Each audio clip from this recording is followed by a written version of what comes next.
Hello friends, मैं हूं कमल और आपका इन्वेस्ट वाइज में बहुत बहुत स्वागत है। I hope you are doing well.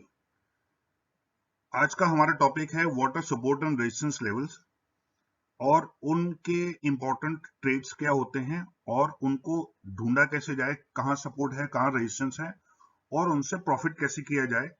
तो इन सब बातों पे हम डिटेल में बात करेंगे और उसके लिए मेरी सिर्फ इतनी ही आपसे गुजारिश है कि आप अगर इस टॉपिक का पूरा फायदा उठाना चाहते हैं और पूरी जानकारी चाहते हैं तो उस वीडियो को अंत तक देखिएगा, क्योंकि अगर आप थोड़ा सा ही देख के छोड़ देंगे तो आपको वो फायदा नहीं मिल पाएगा जो आप एक्चुअली चाहते हैं। और अगर आप मेरे चैनल के सब्सक्राइबर हैं तो thank you so much for giving me motivation and support. You are absolutely the best. और अगर आप अभी तक सब्सक्राइबर नहीं हैं तो सब्सक्राइब कीजिए ताकि आपको मेरे आने वाले वीडियोस के बारे में भी पता लगता रहे, और बेल नोटिफिकेशन भी जरूर ऑन कीजिएगा। तो चलिए आज का वीडियो शुरू करते हैं।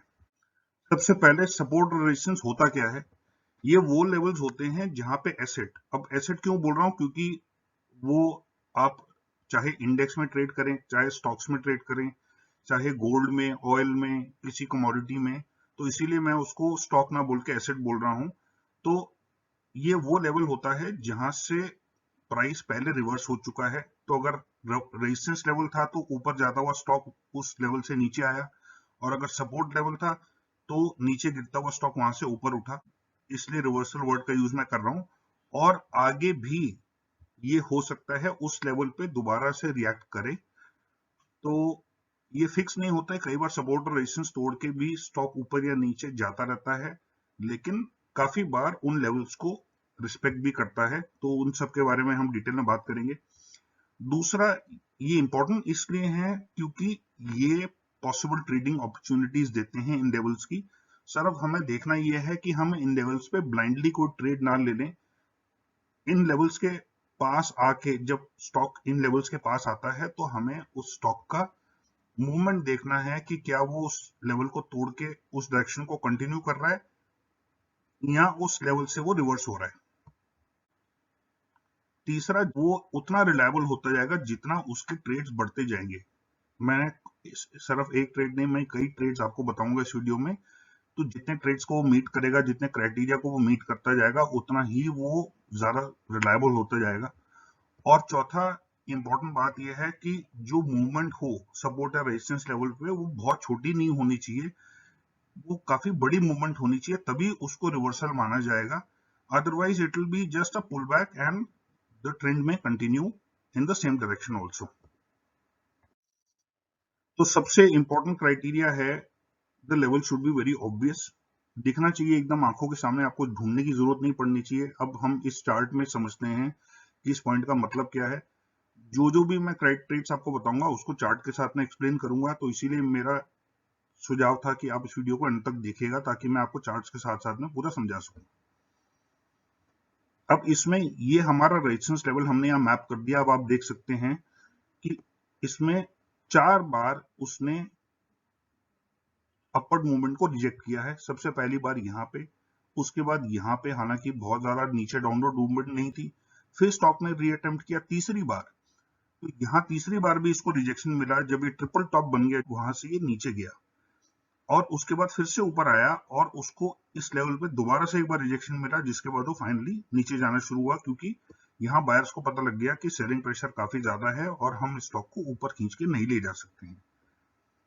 सिमिलरली अब इस पॉइंट पे ये एक सपोर्ट लेवल बन गया। पहले यहाँ पे सपोर्ट मिला, उसके बाद यहाँ सपोर्ट मिला। अब आप सोचेंगे कि इस लाइन को ये टच किए बिना ही ऊपर चला गया। वो इसलिए होता है कई बार कि जब बहुत स्ट्रॉन्ग सपोर्ट लेवल होता है कोई, क्योंकि यहाँ पे भी आप देखेंगे कि पहले इस पॉइंट पे आके ये ऊपर जा चुका है, उसके बाद इस पॉइंट पे आके दोबारा ऊपर जा चुका है, फिर एक रेड कैंडल बनी, लेकिन वो ये वाली रेड कैंडल भी इसको तोड़ नहीं पाई और कंटिन्यू भी नहीं हुआ जो सेलिंग थी, और यहाँ से मूव हो गया। तो इस पॉइंट पे सेलर्स को पता था कि अब इससे नीचे हम नहीं ले जा पाएंगे। तो यहाँ पे भी आप देखिए कि ये एक बड़ी रेड कैंडल बनी, उसके बाद एक छोटी कैंडल बनी, उसके बाद एक और छोटी कैंडल बनी, और यहाँ पे ही बायर्स को समझ में आ गया कि सेलर्स इंटरेस्टेड नहीं है इस लेवल को तोड़ने में। उसके बाद यहीं से ही उन्होंने बाइंग शुरू कर दी, क्योंकि यहाँ इनको पता था कि सेलर्स कोशिश ही नहीं करेंगे इस लेवल को तोड़ने की, इसीलिए बाइंग पहले ही आ गई इस पॉइंट को रीच करने से पहले। तो ऐसा भी होता है कि आपका जो सपोर्ट या रेजिस्टेंस लेवल है उससे थोड़ा सा पहले ही स्टॉक रिवर्स कर जाएगा। नेक्स्ट इंपॉर्टेंट क्राइटेरिया है कि जो लेवल है उसने पहले अगर रेजिस्टेंस एंड सपोर्ट दोनों को ही उसने रोल निभाया होगा तो ये बहुत ही रिलायबल बन जाता है। और इसको मैं इस एग्जांपल के थ्रू दिखाता हूं। तो ये हमारी जो लाइन है, this is our support and resistance line, और इसमें अब हम देखते हैं क्या क्या कहां किया इसने। तो यहां इन 3 पॉइंट्स पे, पहला, ये दूसरा और ये तीसरा, इन तीनों पॉइंट्स पे इसने सपोर्ट दिया। इस पॉइंट के बाद में स्टॉक ऊपर गया, इस पॉइंट के बाद में स्टॉक ऊपर गया और इस पॉइंट के बाद में भी स्टॉक ऊपर गया। और जब ये स्टॉक फाइनली नीचे आया, क्योंकि जितने भी लोग ट्रेडिंग करते हैं या टेक्निकल एनालिसिस जानते हैं वो इस बात को भी से भी वाकिफ होंगे कि जब एक सपोर्ट लाइन टूट जाती है और स्टॉक नीचे आ जाता है तो वही लाइन आगे जाके रेजिस्टेंस की लाइन बन जाती है। या उल्टा भी होता है, अगर एक स्टॉक ऊपर गया और उसने रेजिस्टेंस की लाइन तोड़ दी तो उसके बाद जब वो नीचे आता है अपने रिट्रेसमेंट के लिए तो वही लाइन उसकी सपोर्ट लाइन में बन जाती है। तो यहाँ पे आप देखेंगे कि इस पॉइंट पे ये लाइन जो है ये रेजिस्टेंस की लाइन भी बन गई।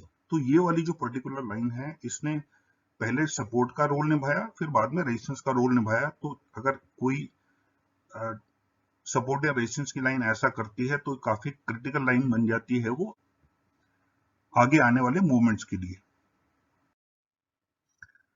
तीसरी बात यह है कि उसने मल्टीपल रिजेक्शंस किए होने चाहिए। तो जितने ज्यादा रिजेक्शंस होंगे उतना ही वो सपोर्ट और रेजिस्टेंस का जो लेवल है वो उतना ही इफेक्टिव बन जाएगा और उतना ही रिलायबल बन जाएगा। अब इसको इस एग्जांपल में या इस चार्ट में देखते हैं। सबसे पहला ये पॉइंट, यहाँ पे ये सपोर्ट बना, इस पॉइंट पे आके स्टॉक ऊपर गया, फिर उसी लेवल के आसपास में ये स्टॉक दोबारा इसको सपोर्ट मिला, फिर से ऊपर गया, इसने यहां तक मूवमेंट की अपनी ऊपर, फिर तीसरी बार इस लेवल पे आके फिर से इसको सपोर्ट मिला और ये फिर से ऊपर गया यहां तक, फिर दोबारा नीचे आया, फिर से इसको सपोर्ट मिला इस लेवल पे और फिर से ये ऊपर गया। तो क्योंकि इस लेवल पे इसने 4 बार सपोर्ट मिला इसको तो ये उतना ही रिलायबल हो गया। अब आगे जाके शायद सेलर्स इसके आसपास आने की कोशिश भी नहीं करेंगे और अब ये स्टॉक जो है वो अपवर्ड मूवमेंट दिखाएगा। और इसमें भी आप देख सकते हैं कि ये जो हाई था उससे बड़ा हाई यहाँ पे बना है, this high is higher than this, तो it is starting to make higher highs. और ये भी अगर आप देखेंगे तो ये जो लो है ये वाला, ये इससे ऊपर है, तो it is starting to make higher highs and higher lows. तो ये इंपॉर्टेंट फैक्टर्स हैं जो भी लोग ट्रेडिंग करते हैं या जो स्टॉक खरीदना भी चाहते हैं फॉर पोजिशनल ट्रेड्स, उनके लिए भी ये चीजें बहुत इंपॉर्टेंट हैं। और इस बात का अगर ध्यान देंगे तो बहुत अच्छे ट्रेड्स कर पाएंगे और बहुत अच्छी प्रॉफिट कमा पाएंगे। नेक्स्ट है स्विंग हाई और स्विंग लो। तो इस वाले एग्जांपल में अब हम इस चार्ट में समझते हैं कि स्विंग हाई और स्विंग लो का क्या मतलब है। सबसे पहले तो ये जो लाइन बनी, ये पहले कोई रेजिस्टेंस, इससे पहले का कोई प्रेसिडेंट नहीं है, लेकिन इस चार्ट में इस टाइम फ्रेम के लिए ये हाईएस्ट पॉइंट था। तो हाईएस्ट पॉइंट पे जब आके सेलिंग आ जाती है, अगर स्टॉक ऊपर जा रहा है या एसेट ऊपर जा रहा है और वहां पे सेलिंग आ जाती है तो that means there was a point of resistance here, तभी सेलर्स आए। अगर रेजिस्टेंस ना होता तो ये बाइंग कंटिन्यू होती रहती, लेकिन यहाँ पे क्योंकि सेलर्स ने स्टेप इन कर लिया और उसका स्टॉक को नीचे लेके गए, that means this was the point of resistance and this is also the highest point in this entire time frame. तो जो स्विंग हाई है उसको भी आप रेजिस्टेंस मान के चलेंगे जहां से स्टॉक ने रिवर्स किया। और नीचे की तरफ ये 2 बार, पहले इधर और उसके बाद इधर सपोर्ट दे चुका है, तो ये भी आप देखेंगे कि ये इस टाइम फ्रेम का लोएस्ट पॉइंट है। यहाँ पे इस पॉइंट पे आके स्टॉक 2 बार सपोर्ट ले चुका है। तो जो अगर प्रेसिडेंट्स आपके पास नहीं होते तो जो स्विंग हाई या स्विंग लो होता है उस टाइम फ्रेम का, वो भी आप फिलहाल के लिए सपोर्ट और रेजिस्टेंस मान सकते हैं। उसके बाद दोबारा जब स्टॉक उन लेवल्स को टेस्ट करने जाता है तभी पता लगता है कि वाकई में एज अ सपोर्ट और रेजिस्टेंस ट्रीट करता है कि नहीं करता। नेक्स्ट पॉइंट है हमारा कि जो सपोर्ट या रेजिस्टेंस लेवल है उसको रिसेंटली या तो क्रिएट किया गया है या उसको दोबारा से टेस्ट करके उसको रिस्पेक्ट किया गया है। तो हम इस एग्जांपल में देखते हैं कि ये सपोर्ट या रेजिस्टेंस किस तरह से क्रिएट हुआ या रिस्पेक्ट हुआ। अब ये हमारा पॉइंट है ऑफ रेजिस्टेंस। तो अब आप, ये पॉइंट बहुत इंपॉर्टेंट है। रिसेंटली क्रिएटेड और रिस्पेक्टेड का मतलब ये है कि जैसे जैसे समय बीतता जाता है वैसे वैसे ही, because of developments in the stock और डेवलपमेंट्स इन द इंडस्ट्री और डेवलपमेंट्स इन द इकोनॉमी या रिजल्ट्स अनाउंस हुए, तो कोई भी ऐसे डेवलपमेंट्स की वजह से ही प्राइस में मूवमेंट्स आती हैं। वो स्टॉक या तो नए हाईज बनाता है या नए लोज बनाता है, depending on the type of development. तो जो पुराने हाईज या लोज इसने बनाए हैं, जो पुराने इसके सपोर्ट या रेजिस्टेंस लेवल्स थे, वो उतना इंपॉर्टेंस नहीं रखते हैं जितना करंट इंपॉर्टेंस रखता है। यहाँ पे भी जो लेटेस्ट लेवल्स हैं, those will carry more weight than the previous levels. अब इस केस में चांस की बात है कि ये जो लेवल, ये जो लाइन ड्रॉ हुई, ये इसको भी कट कर रही है, तो ये भी एक तरह से पुराने लेवल को भी इसने करंटली सपोर्ट किया। लेकिन इसमें अगर हम देखें तो पहले इसने इस लेवल पे रेजिस्टेंस दिया और स्टॉक नीचे आया, फिर दोबारा से स्टॉक ने अटेम्प्ट किया, लेकिन इस लेवल को ब्रेक किए बिना ही दोबारा नीचे चला गया, और फिर इसने तीसरी बार अटेम्प्ट किया, फिर से इसको रेजिस्टेंस मिला और ये ब्रेक नहीं कर पाया और अगेन इट वेंट डाउन। तो ये भी यहाँ पे इसने ट्रिपल टॉप बनाया। तो that means this level is very very important, क्योंकि इसको रिसेंटली, क्योंकि ये सबसे लेटेस्ट पॉइंट है इस टाइम फ्रेम का, तो यहाँ पे इसने इस लेवल को रिस्पेक्ट किया है। That means it is still valid and still effective.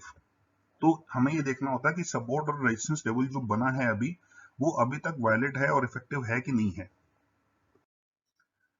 और अब सबसे इंपॉर्टेंट जो ओवरऑल इसका निचोड़ है उस इस सारे टॉपिक का, वो ये है कि जितने ज्यादा क्राइटेरिया, अभी हमने जो 5 क्राइटेरिया डिस्कस किए, वो जितने ज्यादा क्राइटेरिया फुलफिल होंगे, उतना ही वो सपोर्ट एंड रेजिस्टेंस लेवल उतना ही पावरफुल होगा, उतना ही इफेक्टिव होगा और उतना ही रिलायबल होगा।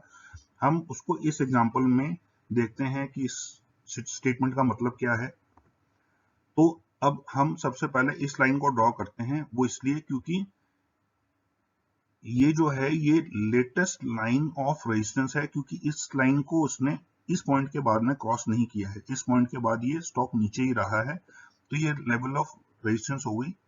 अब इसमें आप ये देखें कि अगर हम यहां से शुरू करें इस लाइन की शुरुआत से, तो सबसे पहले यहां इसको सपोर्ट मिला और इस पॉइंट पे आके स्टॉक ऊपर गया वापस। उसके बाद इस लेवल को इसने ब्रेक करके नीचे आ गया। अब जब से ये नीचे आया है, उसके बाद एक बार, दो बार, तीन बार, 4 बार और 5 बार इसको रेजिस्टेंस मिला है, और यहाँ इस पॉइंट को ये इतने 5 बार से ब्रेक नहीं कर पाया। तो it's a very important level of resistance. और अब हम देखते हैं नीचे, ये हो गया सपोर्ट लाइन हमारा, और सपोर्ट लाइन में हम ये देख रहे हैं कि रिसेंटली इसने पहली बार, दूसरी बार और तीसरी बार इस पॉइंट पर सपोर्ट लिया है। तो ये हो गया हमारा पॉइंट ऑफ रेजिस्टेंस और ये हो गया हमारा पॉइंट ऑफ सपोर्ट। अब ये देखते हैं इसने इस पर्टिकुलर टाइम फ्रेम में क्या क्या क्राइटेरिया फुलफिल किए हैं। Let's study those. सबसे पहला, it should be obvious to spot, जो हमारा सबसे पहला पॉइंट था कि ये इसमें हमें सपोर्ट एंड रेजिस्टेंस ढूंढने की जरूरत नहीं पड़नी चाहिए, एकदम आंखों के सामने पता लगना चाहिए। दूसरा, मल्टीपल रिजेक्शंस। तो इसमें अगर हम देखेंगे तो यहाँ पे एक रिजेक्शन था, क्योंकि यहाँ पे सपोर्ट लेके स्टॉक ऊपर गया। उसके बाद यहाँ मल्टीपल रिजेक्शन हुए और स्टॉक ने हर बार ऊपर जाने की कोशिश की प्राइस ने, लेकिन उसको हर बार रिजेक्शन मिला और बार बार ये वो नीचे आता गया। तो ये पॉइंट ऑफ रिजेक्शन हो गए। तो ये इस पॉइंट पे मल्टीपल टाइम्स इसका रिजेक्शन हो चुका है, और जब इसने नीचे जाने की कोशिश की तो 3 बार उसको सपोर्ट मिला। तो यहाँ पे भी जो फॉल थी उसको भी रिजेक्ट किया, एक बार, दो बार और तीन बार, और तीनों बार रिजेक्शन की वजह से वो स्टॉक वापस ऊपर चला गया। तो दोनों लाइंस पे आप देख सकते हैं कि मल्टीपल टाइम्स रिजेक्शन हुई है। तीसरा, acted both as support and resistance. तो अगर हम खास करके इस ऊपर वाली लाइन की बात करें, तो पहले यहां इसने एज ए सपोर्ट एक्ट किया था और यहां इसने एज ए रेजिस्टेंस एक्ट किया है। तो इस लाइन ने दोनों रोल अलग अलग पॉइंट ऑफ टाइम पे निभाए हैं, तो ये भी क्राइटेरिया मीट हो जाता है। नेक्स्ट है रिसेंटली रिस्पेक्टेड। तो आप ये देखेंगे कि इसको इसने रिसेंटली रिस्पेक्ट किया एज अ सपोर्ट, और इसको इसने रिसेंटली रिस्पेक्ट किया एज अ रेजिस्टेंस। तो ये हमारा कंफर्म हो गया कि रिसेंटली भी ये दोनों पॉइंट जो हैं ये वैलिड हैं। और लास्ट है सपोर्टेड स्विंग लो। तो ये आप देख सकते हैं कि ये जो पॉइंट था इस लाइन का, ये लोएस्ट पॉइंट है इस पर्टिकुलर टाइम फ्रेम का, और ये स्विंग लो भी है इस चार्ट का। तो यहाँ पे भी सपोर्ट किया है और यहाँ पे भी सपोर्ट किया है, तो स्विंग लो पे अभी तक ये सपोर्ट इवन करंटली भी वैलिड है।